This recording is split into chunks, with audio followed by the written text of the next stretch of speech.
परम धर्मात्मा पुण्य श्लोक महाराज नल और उनकी पतिव्रता पत्नी दमयंती जी। कलयुग ने विचार किया हमारे राज्य में, हमारे शासन में कोई धर्मात्मा सुख प्राप्त कर सके, ये मुझे बर्दाश्त नहीं है।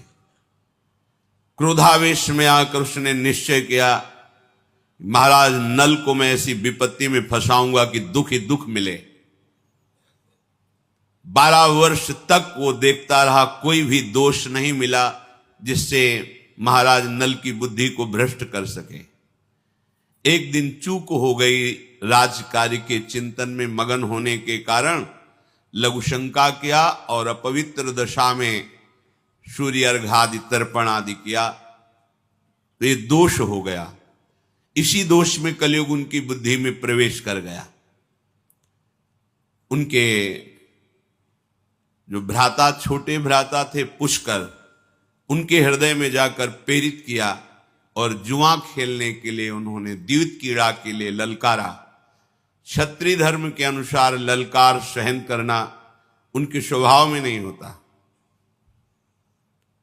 महाराज नल और पुष्कर की द्यूत क्रीड़ा हुई, सब कुछ हारते चले गए, राज्य भी हार गए, अपने शरीर के आभूषण वस्त्र भी हार गए।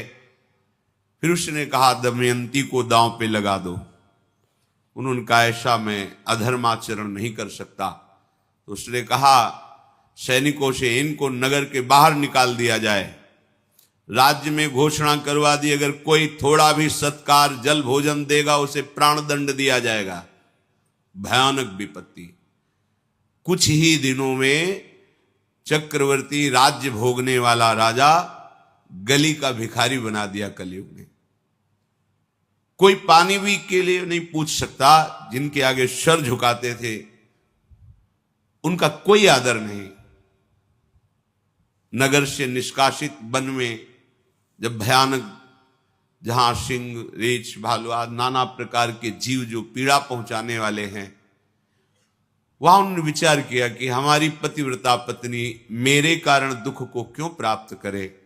संध्या का समय था, पास में एक खंडहर था उस जंगल में। वहां जाकर के उन्होंने कहा देखो ये मार्ग जाता है पहाड़ी के पीछे से सरोवर, फिर एक ऋषियों का आश्रम मिलेगा, वहां से फिर आप किसी भी नगर में जाकर के आप रह सकती हैं, क्योंकि मेरे ऊपर विपत्ति आई है, मुझे लगता है तुम्हें दुख नहीं भोगना चाहिए। उनका महाराज जो आपकी शरण में है, पतिव्रता है, उसका त्याग करना उचित नहीं है।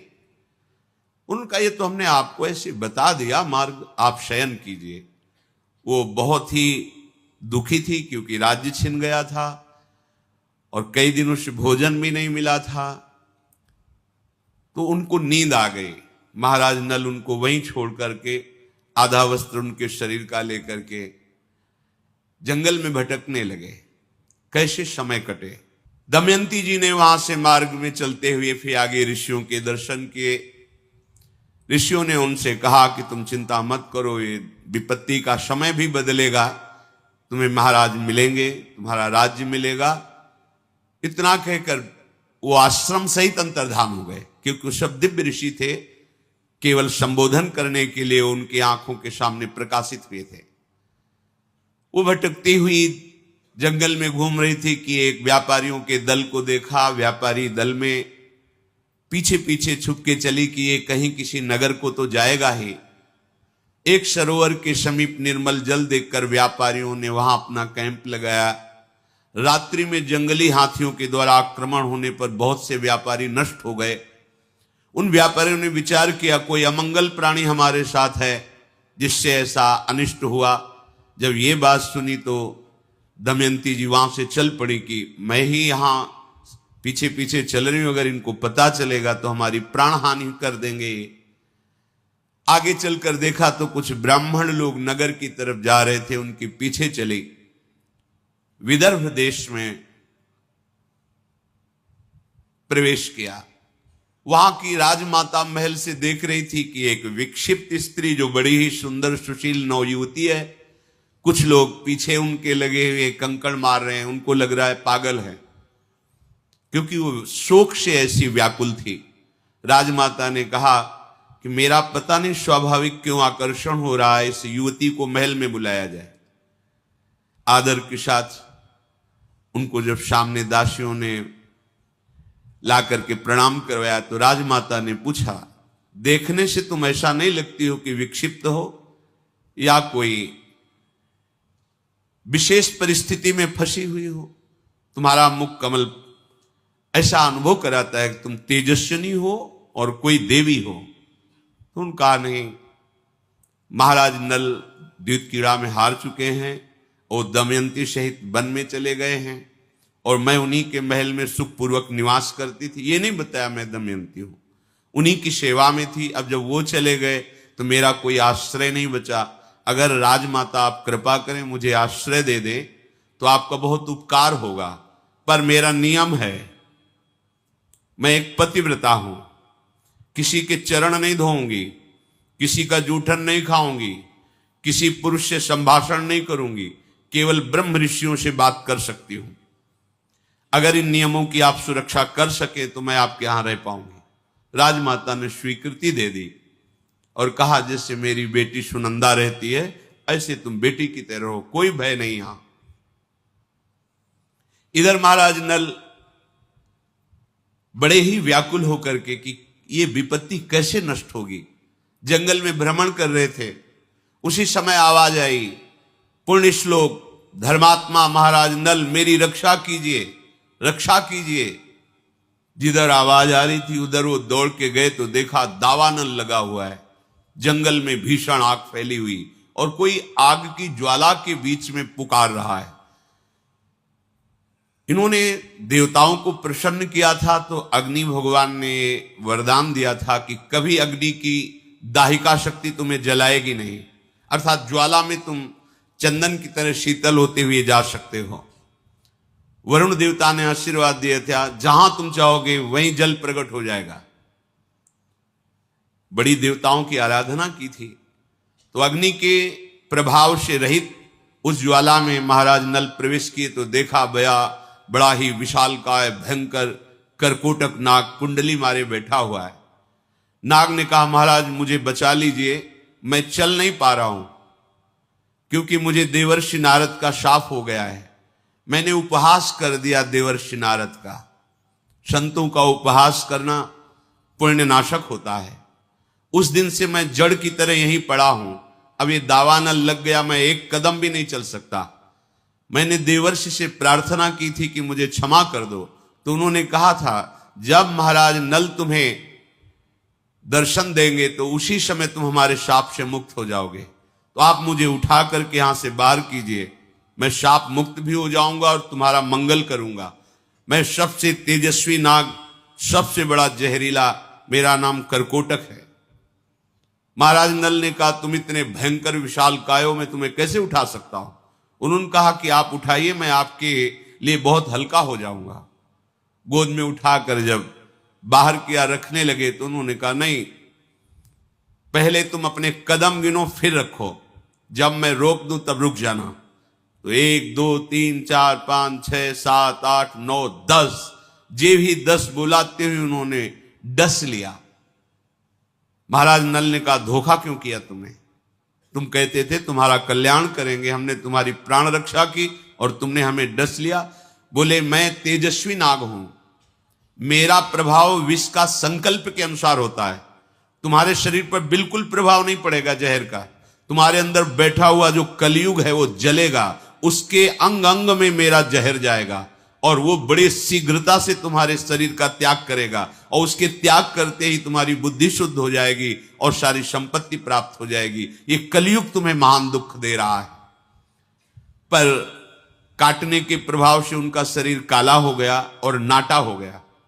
तो उनका ये क्या किया, मेरा नल रूप जो था वो तो अंतर्हित हो गया। बोले, तुम्हारे काम में आएगा क्योंकि शत्रु राजा तुम्हारा नाश कर देगा, इसलिए अब तुम्हें कोई पहचान नहीं पाएगा। आज से तुम्हारा नाम बाहुक होगा, तुम अपने को बाहुक कहना। और ये पट एक वस्त्र दिया कि जब तुम चाहना कि नल रूप प्रकट हो जाए तो ये वस्त्र ओढ़कर मेरा ध्यान करना, तो तुम्हारा ये रूप हट जाएगा और तुम नल रूप में प्रकाशित हो जाओगे। और जाओ, तुम्हारा मंगल हो। आज के बाद कभी भी कोई दाढ़ वाला जंतु तुम्हें खा नहीं पाएगा, कोई भी विषैला कीड़ा काटेगा, विष नहीं चढ़ेगा, और जहां कहीं तुम्हारी कोई विपत्ति होगी तो मैं सहायता के लिए आ जाऊंगा। ऐसा उसने वरदान दिया। महाराज नल से कहा कि तुम्हारे रक्षा के योग्य अयोध्या नरेश महाराज ऋतुपर्ण धर्मात्मा पुरुष हैं, तुम वहां जाओ, उनके समीप जाने से तुम्हारा मंगल होगा। बाहुक अर्थात महाराज नल राजा ऋतुपर्ण के समीप गए और कहा, महाराज मैं समस्त कलाओं में प्रवीण हूं, विश्व में कोई अश्व विद्या का ऐसा ज्ञाता नहीं जो मेरे समान हो। तीव्रगामी रथ से यात्रा बहुत कम समय में पूर्ण कराना ये मेरे हस्त लाघव होगा, और शिल्प कला का मैं बड़ा प्रवीण हूं और राजनीति का मर्मज्ञ हूं। आपको जब कभी कोई सलाह की जरूरत होगी तो मैं सलाह भी दूंगा, आप मुझे रख लीजिए, मेरा नाम बाहुक है, अपने सारथी के पद पर रख लीजिए। उन्होंने स्वीकार कर लिया। महाराज नल जिस समय जुआ खेल रहे थे तो दमयंती ने देख लिया था कि अब इनकी बुद्धि अपवित्र हो गई है, इसलिए अपने कुमारी और कुमार इंद्रसेन और इंद्रसेनी को अपने पिता के पास भेज दिया था मायके, और अपने सारथी जो महाराज नल के सारथी थे, उनका नाम वार्ष्णे था, उनसे कहा था कि तुम रथ और घोड़े और हमारी पुत्र पुत्री को पिता के पास छोड़कर वहां से चले जाना, और जहां तुम अच्छा समझना वहां रुकना जब तक हमारा समय न बदले, और जब समय बदल जाए तो तुम पुनः अपने सारथी पद पर आकर विराजमान हो जाना। तो वो संयोग से वहां ऋतुपर्ण के यहां ही सेवा में थे। जब वार्ष्णे ने देखा कि इसकी बात और इसके गुण और इसका आभास तो मेरे महाराज नल जैसा है लेकिन रूप नहीं है, संकुचित हो गए और अपने साथ रख लिया, क्योंकि वो भी घोड़ों की ही सेवा में थे और इनको सारथी पद मिला था। इधर दमयंती जी के हृदय में बड़ी वेदना हो रही थी कि मैं तो महल में रह रही हूं, लेकिन मेरे पति प्राणेश्वर पता नहीं किस विपत्ति को सह रहे हों।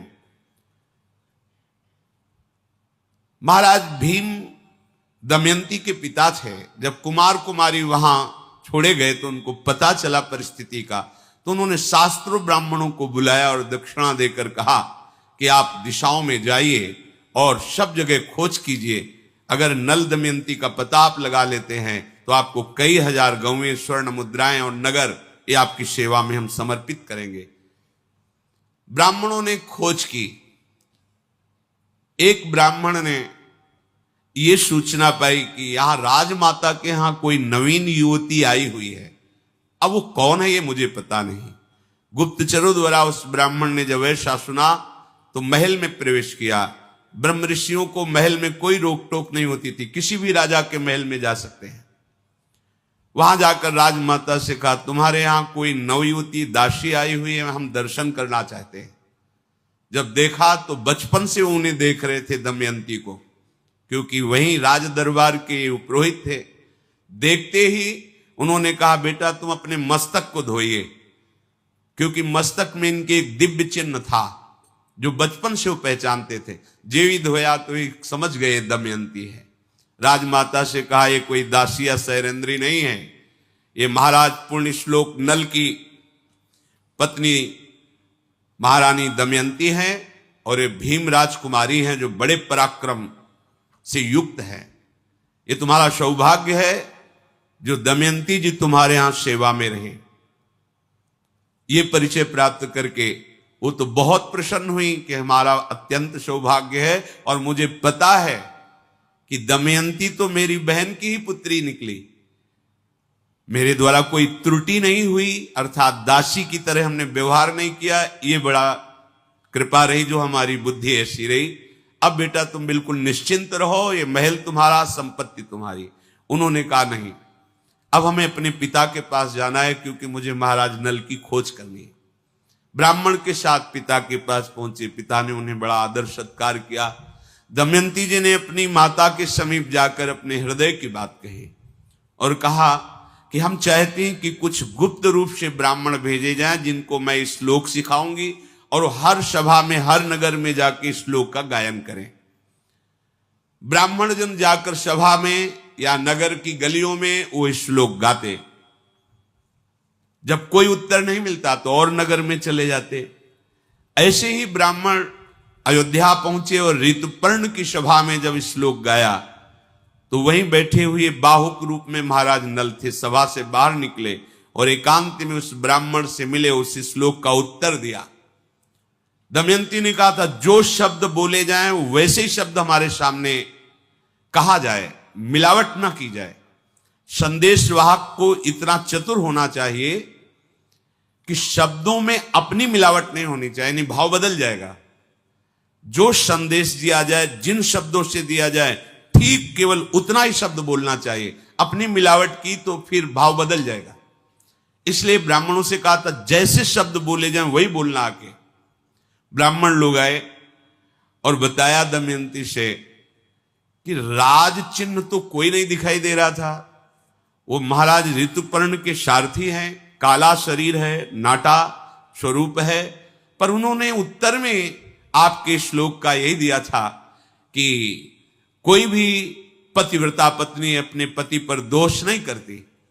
ऐसी परिस्थिति थी दुखद, उस दुखद परिस्थिति में तुम दुख ना भोगो, इसलिए उसने तुम्हारा त्याग किया था।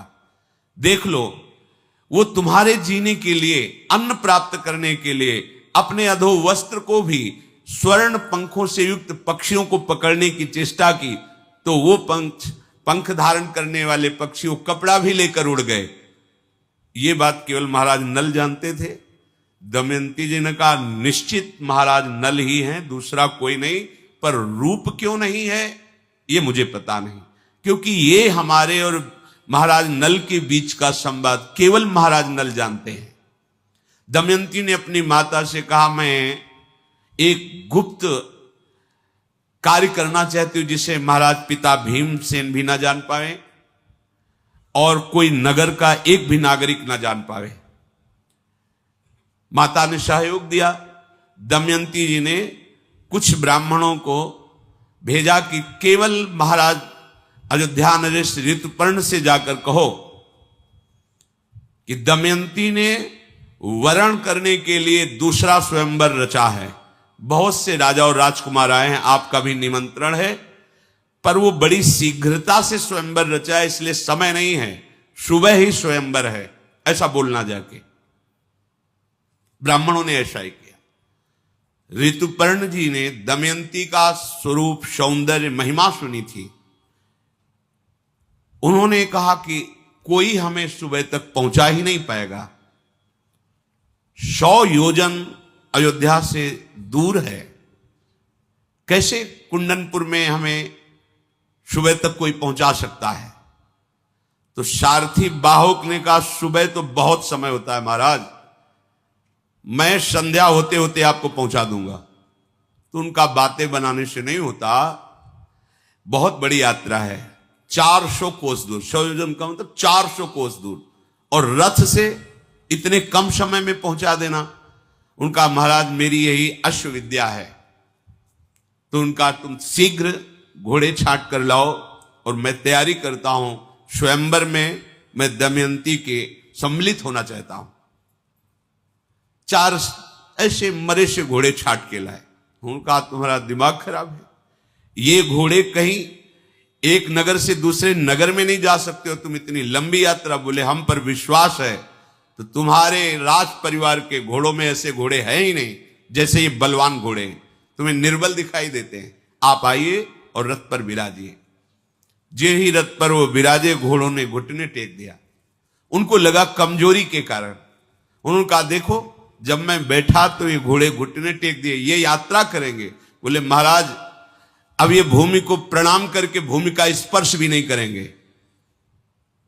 ये वायु वेग से चलने वाले घोड़े हैं और मैं इनकी परीक्षा करके इनको जांच करके लाया हूं। ऐसा ही किया, रथ पर विराजमान हुए, चल पड़े। अचानक वो दुपट्टा